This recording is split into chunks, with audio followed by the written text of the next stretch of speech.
আমার ছেলে সকালবেলা নাস্তা খাইয়ে লেখাপড়া করতেছে, আর আমি এই দিকটা পুরাটা রুম ভালো করে গুছাই নিছি খুব সুন্দর করে।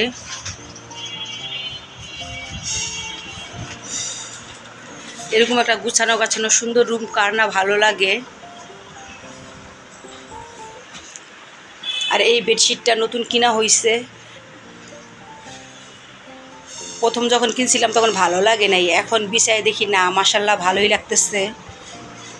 আর এই দিক দিয়ে সোফার কভারটাও ধুয়ে দেওয়া হয়েছে, এখনও শুকায় নাই ছাদে। মা চাল কুমড়াটা কেটে খুব সুন্দরভাবে ধুয়ে নিয়েছে, আর এই দিকে তরকারি রান্নার জন্য মশলা কষাচ্ছে। মশলার উপরে তেল ছেড়ে দিয়েছে, এখন এতে চাল কুমড়াটা দিয়ে দিবে।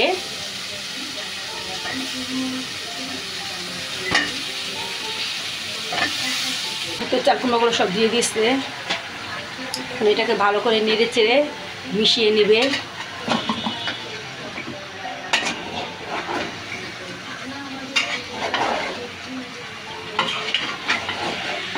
চাল কুমড়া দিয়ে ইলিশ মাছের তরকারি ভালোই লাগে খেতে, আমাদের তো ভালো লাগে, কার কার ভালো লাগে কমেন্টে জানাবেন।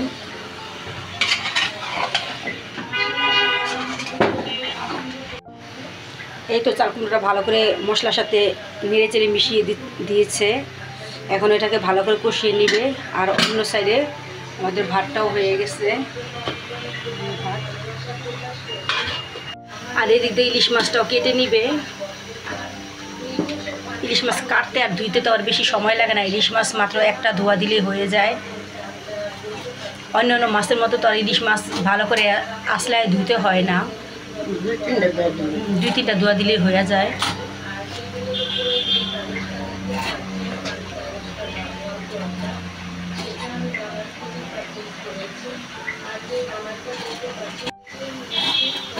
এই তো মাছের মাথাটা কেটে ফেললো।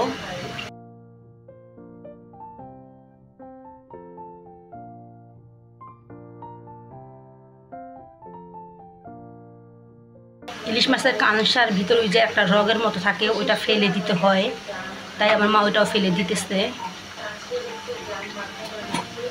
আর ফুলকাটা আগেই বের করে নিয়েছে। ইলিশ মাছের ফুলকার ভিতরে অনেক ময়লা থাকে, বালু থাকে, ফুলকা খাওয়া যায় না, আমরা ফুলকা খাই না। এখন মাছটাকে পিস পিস করে নিতেছে।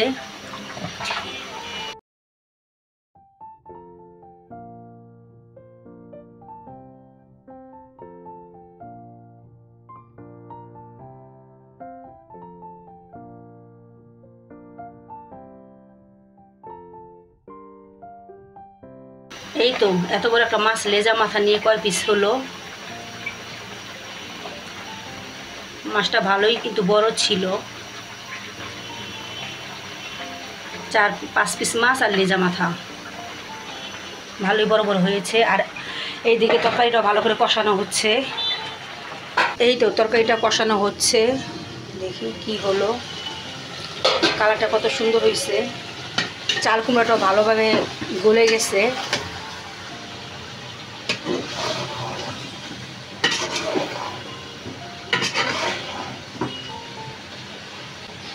এখন পরিমাণ মতো ঝোলের পানি দিয়ে দিবে, যাতে বাকিটাও সিদ্ধ হয়ে যায়। কষানোর মধ্যে তো অর্ধেক সিদ্ধ হয়ে গেছে, এখন আর কি পরিমাণ মতো পানি দিয়ে দিল, যাতে বাকিটুকু সিদ্ধ হয়ে যেতে পারে। এখন ঢাকনা দিয়ে ঢেকে দিল, একটুখানি বলক আসলে তারপরে এতে মাছ দিয়ে দিবে। এই যে দিক দিয়ে তরকারিটা কতটুকু হলো দেখি। এই যে তরকারিতে মাছটাও দিয়ে দিচ্ছে, তরকারিটা হয়ে আইছে প্রায়, গুট গুট করে তরকারিটা ফুটতেছে। কালারটা কত সুন্দর হয়েছে। ইলিশ মাছ দিয়ে চাল কুমড়ার তরকারি। চাল কুমড়া অনেকভাবেই খাওয়া যায়, চাল কুমড়া ভাজি মানে চিকন চিকন করে ভাজি খাওয়া যায়, চাল কুমড়া রিং পিস করে মানে চাক চাক করে ভেজে খাওয়া যায়, আবার মাছ দিয়েও খাওয়া যায়। না আমাদের কাছে ভালো লাগে, যে মাছ দিয়ে চাল কুমড়াটা খুব ভালো লাগে খেতে, তাই আমার মা ওই যে মাছ দিয়ে রান্না করছে চাল কুমড়াটা। তরকারিটা হয়ে গেছে আমাদের। আর এই দিকে আমি ছাদে এসেছি, ওই যে ওই দিনকা হলুদগুলো ওই যে ধুয়ে দিয়েছিলাম পরশু দিনকা, আর কি বৃষ্টির জন্য শুকাতে পারি নাই। তো আজকে ভাবলাম যে আজকে অনেক রোদ উঠছে, সূর্যকের মাথার উপর উঠছে, অনেক রোদ উঠছে, এই জন্য আজকে কই কি একটু মেলে দেই, তাহলে শুকাই যাব। একদিনকার রোদে একটা শুকায় কটকটা হয়ে যাব, তারপরে এলা নিয়ে এলা ভাঙে আনা যাইব। আর এই যে অন্য মানুষেরা সব কাপড় মেলছে, কয়দিন বৃষ্টি ছিল, এই দিক দিয়েও কাপড়ে ভরপুর।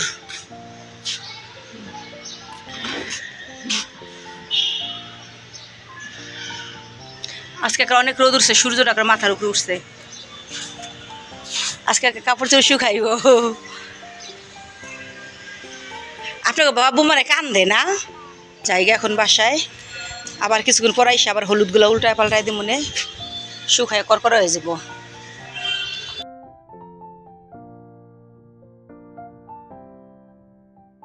তো এখন চলে আসলাম ছাদে। এই যে সোফার কভারটা ধুয়ে দিয়েছিল গতকালকে রাত্রে, শুকাইছে, আর একটু শুকালে তা নিয়ে যাব। আর এই দিক দিয়ে এই যে সবজির বাগানটাতে এখন পর্যন্ত পানি দেওয়া হয় নাই, কড়া রোদ উঠছে এই জন্য পানি দেওয়া হয় নাই।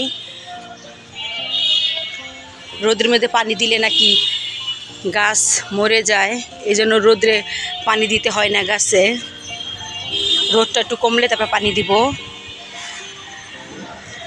এই যে আমাদের এই বাসার সামনে যে রাস্তাটা, এখান দিয়ে সব ধরনের গাড়ি যায়,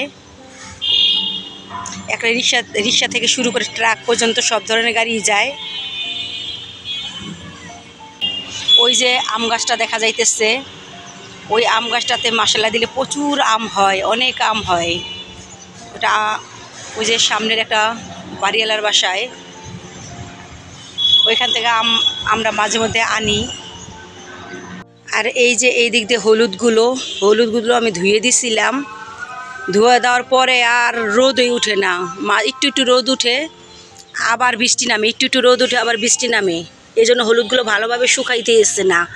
আজকে 4 দিন ধরে রোদ দিতেছি, হলুদগুলা মানে ভালো করে শুকাইতে এসছে না। হলুদগুলো ভালো করে শুকাইলে তারপরে হলুদগুলো মেলে ভাঙাইতে দিব। তাই আজকে আবার ভাবলাম, আজকে আবার এই যে অনেক কড়া রোদ উঠছে, মাথার উপর অনেক রোদ, তাই ভাবলাম যে আজকে আবার একটু হলুদগুলা রোদ্রে দেই, তাই হলুদগুলা শুকাইতে থাকুক। আর আমাদের ভিডিওতে অনেক শব্দ হয়, এই যে সাইডে যে কনস্ট্রাকশনের কাজ চলতেছে, এখানে একটা অ্যাপার্টমেন্ট হইতেছে, ওই যে ওইখানে আরেকটা অ্যাপার্টমেন্ট হইতেছে, আর সামনে তো রিক্সা গাড়ি এগুলো যায়, এই জন্য প্রচুর শব্দ হয়। তো আপনারা কেউ কিছু মনে করবেন না, আপনারা সেটা ক্ষমার দৃষ্টিতে দেখবেন, দেখে আমাদের ভিডিওটা দেখবেন।